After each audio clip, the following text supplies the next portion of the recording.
Sejak didirikan lebih dari 1 abad yang lalu, Muhammadiyah telah menjadi pilar dalam membangun bangsa, terutama di bidang pendidikan.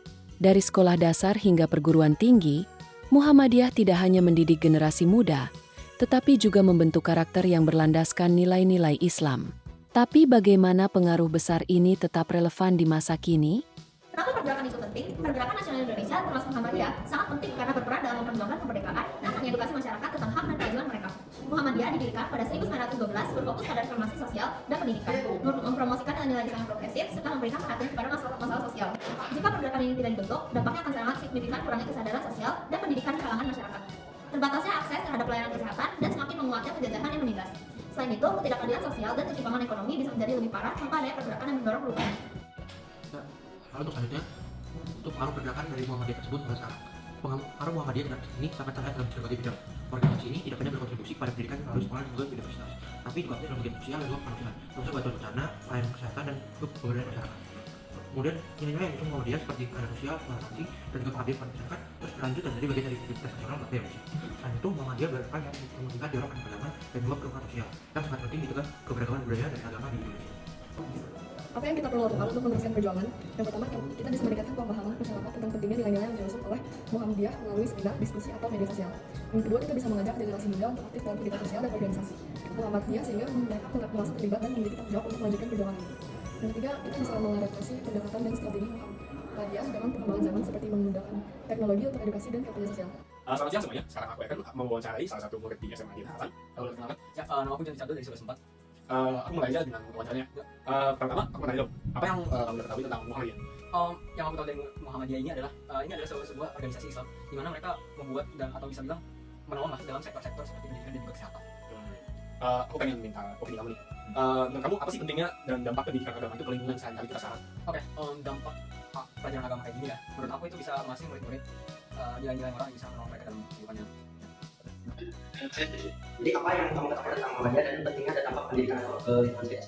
Yang saya ketahui tentang Muhammadiyah itu dia adalah satu organisasi Islam yang berhubungan dengan pendidikan, kesehatan, kehidupan sosial Indonesia. Jadi organisasi ini penting untuk masyarakat Indonesia untuk beradaptasi atau Oke, aku Sim, di sini aku sama. Ini dari kelas 2 juga. Oke, sekarang aku akan nanya sedikit ke kamu. Apa sih yang kamu ketahui tentang Muhammadiyah itu? Nah, setahu aku nih Muhammadiyah ini sebuah organisasi yang didirikan oleh seorang yang bernama Ahmad Dahlan, di mana itu sebuah organisasi agama ya. Oke, yang kedua, apa sih pentingnya sama dampaknya ke lingkungan sekarang tentang pendidikan agama itu? Nah, kalau misalnya kita nggak usah ngomongin kayak spesifik agama apa, secara general semua agama itu penting karena pada dasarnya agama itu membangun nilai-nilai sosial sama nilai moral yang kita semua miliki sebagai sebuah individu. Dan kalau misalnya agama ini, kita nggak akan punya nilai-nilai moral seperti sekarang, kita nggak bakal tahu apa sih yang benar apa yang salah gitu. Oke, thank you ya. Selamat siang, Mas. Perkenalkan nama saudara dengan siapa? Bagaimana peran dan juga pengaruh Muhammadiyah yang berdiri sejak tahun 1912 masih dirasakan hingga saat ini? Lalu apa saja dampaknya dalam kehidupan sehari-hari masyarakat Indonesia? Oke, sangat menyambung dengan tadi jawaban saya sebelumnya dengan perkembangan zaman yang masif ini, tentu pemahaman mengenai pendidikan dan juga keagamaan yang tadi saya bilang tidak bisa dipisahkan itu menjadi fondasi, menjadi tolak ukur titik awal yang harus benar-benar diperkuat sehingga kita bisa dengan bijak gitu, mengambil sikap apa yang harus kita lakukan sebagai warga negara digital gitu. Dan juga perkembangan teknologi tadi ternyata pengaruh dari negara asing, budaya asing yang secara sadar tidak sadar itu mempengaruhi kehidupan kita saat ini gitu. Dengan tadi apa signifikansi dari pergerakan yang dilakukan oleh Muhammadiyah ini tentu memberikan kita mental yang baik, spiritual yang juga kuat untuk kita bisa menghadapi semua itu. Maksudnya, lalu kemudian pertanyaan keempat dan terakhir, langkah apa saja yang bisa kita lakukan untuk melanjutkan nilai-nilai dan juga perjuangan Muhammadiyah di masa sekarang, terutama agar masih melakukan generasi muda.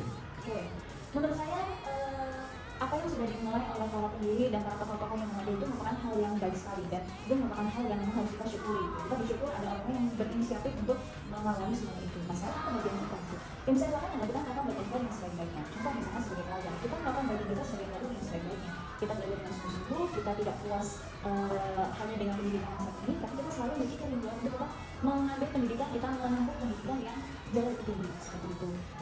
Melatih diri untuk berpikir kritis, melatih diri untuk memiliki daya tahan diri yang tangguh dalam menghadapi perkembangan zaman itu juga merupakan salah satu hal yang bisa kita lakukan. Kemudian apa yang sudah mereka lakukan di berpuluh-puluh tahun yang silam oleh para pendiri yang itu tidak bisa sia-sia. Sekian saja pertanyaan dari kami. Terima kasih.